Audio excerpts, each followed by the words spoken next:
ഓരോ തവണയും ഈ കുട്ടികളെ കാണുമ്പോൾ ഞാൻ എൻ്റെ കുട്ടിക്കാലം ഓർക്കുന്നു, എൻ്റെ സുഹൃത്തുക്കളെ ഓർക്കുന്നു, എൻ്റെ സ്കൂൾ മുറ്റത്തെ ഓർക്കുന്നു.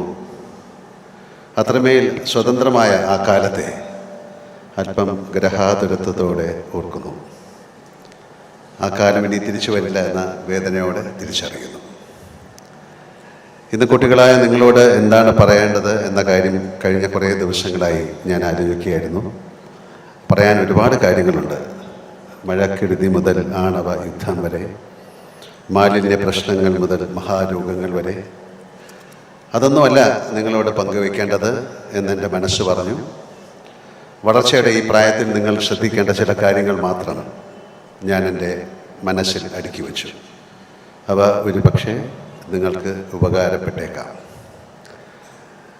തൊട്ടു മുമ്പിലുള്ള ലോകത്തെ നേരിട്ടും വിദൂര ലോകത്തെ നിരവധിയായ പുതിയ സാങ്കേതിക വിദ്യകളിലൂടെയും അറിയുന്നവരാണ് നിങ്ങൾ. ഞങ്ങൾക്കൊക്കെ സുഹൃത്തുക്കൾ എന്ന് പറയുമ്പോൾ പഠിച്ചിരുന്നവരും അയൽവാസികളിലെ സമപ്രായക്കാരും അതുപോലെ തന്നെ ബന്ധുവീടുകളിലെ സമപ്രായക്കാരുമൊക്കെ ആയിരുന്നു. എന്നാൽ നിങ്ങളുടെ കാലത്തിൻ്റെ സൗഹൃദങ്ങൾ അതിന് അതിരുകളില്ല. ഇതുവരെ കാണുക പോലും ചെയ്യാത്ത സാങ്കേതിക വിദ്യകളിലൂടെ മാത്രം പരിചയപ്പെട്ട വലിയ സുഹൃത്ത് വലയമുള്ള എത്രയോ കുട്ടികളെ എനിക്കറിയാം. അത്ര വിശാലമാണ് നിങ്ങളുടെ സൗഹൃദ ലോകം.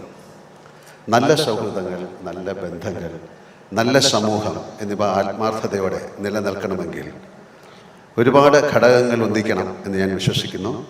സത്യസന്ധത, സുതാര്യത, സ്നേഹം, ഹൃദയ വിശാലത എന്നിവയെല്ലാം അതിൽപ്പെടുന്നവയാണ്. ഇതിലേറ്റവും പ്രധാനപ്പെട്ട ഒരു കാര്യം സഹിഷ്ണുത എന്നതാണ്. വ്യക്തിബന്ധങ്ങളിൽ മുതൽ സമൂഹത്തിൻ്റെ എല്ലാ തലങ്ങളിലും സഹിഷ്ണുതയുടെ ഇല്ലായ്മ ഇപ്പോൾ പ്രകടമായിക്കൊണ്ടിരിക്കുകയാണ്. അത് ഏറ്റവും പുതിയ തലമുറയായ നിങ്ങളിലേക്കും പടർന്നിട്ടുണ്ട് എന്ന് മിക്ക ദിവസങ്ങളിലെയും പത്രങ്ങളിൽ വരുന്ന വാർത്തകൾ എന്നെ പേടിയോടെ ബോധ്യപ്പെടുത്തുന്നു. സഹിഷ്ണുത, അതായത് ടോളറൻസ് എന്നത് ആകാശം പോലെ വിശാലമായ ഒരു പദമാണ്. ഒരു വ്യക്തിയുടെ എല്ലാ ഗുണഗണങ്ങളെയും കുറവുകളെയും ഉൾക്കൊണ്ടുകൊണ്ട് അയാളെ സ്നേഹിക്കുക എന്ന നന്മയാണ് സഹിഷ്ണുത. ഞാൻ എന്നൊരാൾ മാത്രമല്ല ഈ പ്രപഞ്ചത്തിലുള്ളത് എന്നും മറ്റ് മനുഷ്യരും മൃഗങ്ങളും വൃക്ഷങ്ങളും മുതൽ കൂടി കൂടി പ്രാണികളും ചേർന്നൊരു ആവാസ വ്യവസ്ഥയിലെ ഒരു മണൽ തരി മാത്രമാണ് ഞാൻ എന്നുമുള്ള തിരിച്ചറിവ് കൂടിയാണ് സഹിഷ്ണുത. ഈ തിരിച്ചറിവ് നിങ്ങൾ ഓരോരുത്തർക്കും ഉണ്ടാകട്ടെ എന്ന് ഞാൻ പ്രാർത്ഥിക്കുന്നു.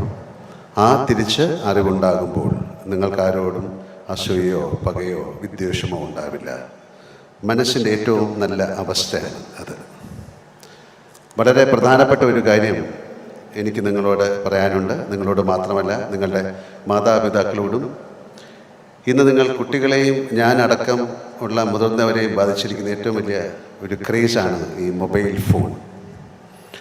മൊബൈൽ ഫോണിനും അതിൽ നിറഞ്ഞ സാമൂഹിക മാധ്യമങ്ങൾക്കും ഒരുപാട് ഗുണവശങ്ങളുണ്ട്, അതുപോലെ തന്നെ ദോഷവശങ്ങളുമുണ്ട്. കുട്ടികളുടെ മനസ്സ് ഫലഭൂയിഷ്ടമായി കിടക്കുന്ന മണ്ണ് പോലെയാണ്. ഏത് വിത്തും ആ മണ്ണിൽ പെട്ടെന്ന് വളർന്ന് വസന്തമാകും. മൊബൈൽ ഫോണിനകത്തെ ലോകം കാഴ്ചയുടേത് മാത്രമാണ്. ആലോചനയുടെ ലോകം അതിൽ കുറവാണ്. വളർച്ചയുടെ ഈ പ്രായം വായനയുടെയും ആഴത്തിലുള്ള പഠനത്തിൻ്റെയും ആകാൻ നിങ്ങൾ സാധിക്കണം. ബഹുമാനപ്പെട്ട മുഖ്യമന്ത്രി അത് നിങ്ങളോട് പറഞ്ഞു. ഒരുപാട് വായിക്കണം. ലോകത്തെ പറ്റി മനസ്സിലാക്കാൻ വായന വളരെ നല്ലതാണ്. ഒരുപാട് പേരുടെ ആത്മകഥകൾ വായിക്കണം, ഓട്ടോബയോഗ്രഫികൾ വായിക്കണം. അതായത് എന്ത് വായിച്ചാലും മനസ്സിലുറയ്ക്കുന്ന ഒരു പ്രായമാണ് നിങ്ങളുടേത്. നമ്മുടെ കവിതകളും കഥകളും പുരാണങ്ങളും ചരിത്രവും എല്ലാം വായിക്കുന്നവരാകണം നിങ്ങൾ. ഈ പ്രായത്തിൽ ഒരു സാങ്കേതിക വിദ്യയും തരാത്ത ലോകം അവ നിങ്ങൾക്ക് തുറന്നു തരും. നിരാശപ്പെടാതെ മുന്നോട്ടുള്ള യാത്ര തുടരണം. കുട്ടികൾ കഥകളിലൂടെയും വായനയിലൂടെയും ഈ മനോഭാവം ഉണ്ടാക്കുന്നതിൽ രക്ഷിതാക്കൾക്ക് വലിയ പങ്കുണ്ട്. കുട്ടികളുടെ ആദ്യത്തെ റോൾ മോഡലാവാൻ മാതാപിതാക്കൾക്ക് സാധിക്കണം. ഭൂമിയിൽ മനുഷ്യജന്മം ഏറ്റവും വിശേഷപ്പെട്ടതാണ് എന്ന് ഇന്ത്യൻ പുരാണങ്ങളെല്ലാം പറയുന്നുണ്ട്. നമ്മുടെ ഓരോ ജന്മത്തിനും ഓരോ ഉദ്ദേശവും ലക്ഷ്യവുമുണ്ട്. അഹങ്കാരം ദേശമില്ലാതെ കർമ്മം ചെയ്ത് മുന്നോട്ട് പോകുമ്പോൾ ആ ഉദ്ദേശവും ലക്ഷ്യവും സ്വയം വെളിപ്പെട്ട് കിട്ടും.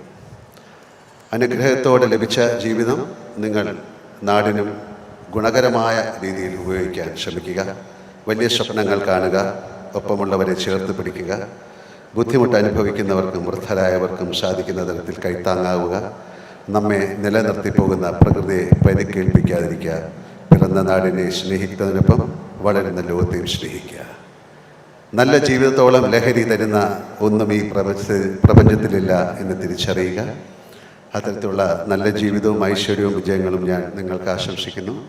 ഇന്നിവിടെ വിജയികളായ എല്ലാവരെയും, ഈ ഫെസ്റ്റിൽ പങ്കെടുത്ത എല്ലാവരെയും, അവരെ സഹായിച്ച രക്ഷിതാക്കളെയും അതിൻ്റെ പുറകിൽ പ്രവർത്തിച്ച എല്ലാവരെയും ഒരിക്കൽ കൂടി ആത്മാർത്ഥമായി അഭിനന്ദിച്ചുകൊണ്ട് നമുക്ക് വീണ്ടും കാണാം എന്ന പ്രാർത്ഥനയോടെ നിർത്തുന്നു. ജയ് ഹിന്ദ്.